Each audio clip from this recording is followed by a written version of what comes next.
I mean, we've treated over 7,000 patient lives in the state of Texas. Our pharmacies treated over 167,000 people. I mean, we've been doing what Mark Cuban's doing for a decade, for 8 years, 7 years, whatever it is, almost a decade, 7 years. Offering generic prescriptions for pennies on the dollar mailed to a patient's doorstep. You can go to Waste12RX, look up a prescription, we'll mail it to your doorstep. If you're in that sick care model and you want to hold somebody honest and see what you should be paying for a drug and know what a cash pay price is, oftentimes we're cheaper than the insurance copay or deductible. So there's that space. The other is in the regenerative space, the biggest is peptides keep evolving and coming out. I do think a lot of the stem cell products, what people are calling cellular products, will begin to get more regularly accepted.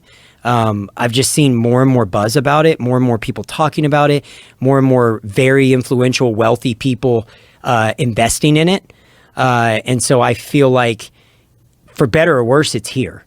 The fear becomes, the bad players, the people doing bad things, the people being snake oil salesmen and charging grandmas and promising them the world and, taking money from these people. That gives everybody a bad rap, and that creates an environment that increases the potential of more regulation, not less regulation, and more strictness. So when people are, one of the big evolutions was trying to get people over the fact that when they think stem cells are illegal or you can't have them, that's like the biggest. And I haven't seen that change yet. Like, the average American is of the impression that they've got to go to Panama or fly to Germany and spend $25,000 in order to get a treatment. And I think the way this is headed, in another 5 years, this will be pennies on the dollar.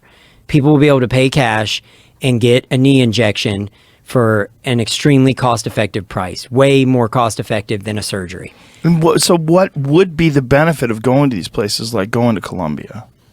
If money is no object, again, like, I think clinically there's not a downside. I can't say there is a downside, but my rebuttal again would be, the efficacious dose is the minimal dosage required to elicit the desired response. We've had such phenomenal results just using these, 361 and 351 exempt products that we can use here in the United States. The placental-derived tissues. So when people say these are illegal or this is that, any of these cellular products have to fall under one of two designations: a 361, meaning a minimally manipulated tissue, meaning I cannot alter, edit, clone, or expand the tissue in a petri dish like they can in Panama or Germany. That's really the only difference.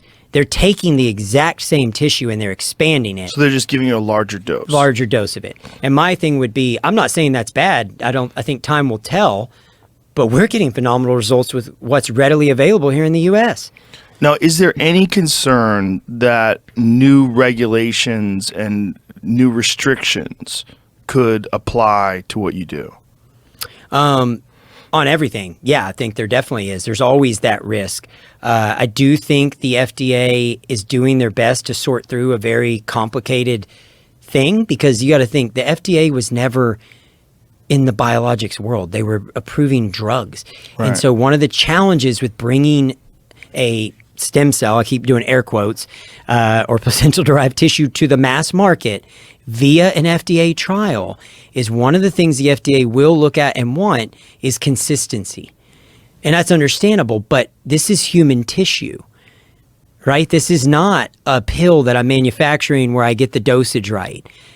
So one particle of tissue may have exponentially more live cells than another.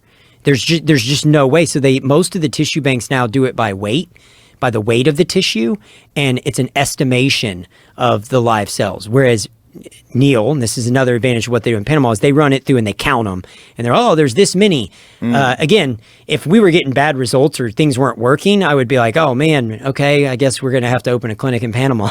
But right. We get phenomenal results with the products that are readily available here in the U.S.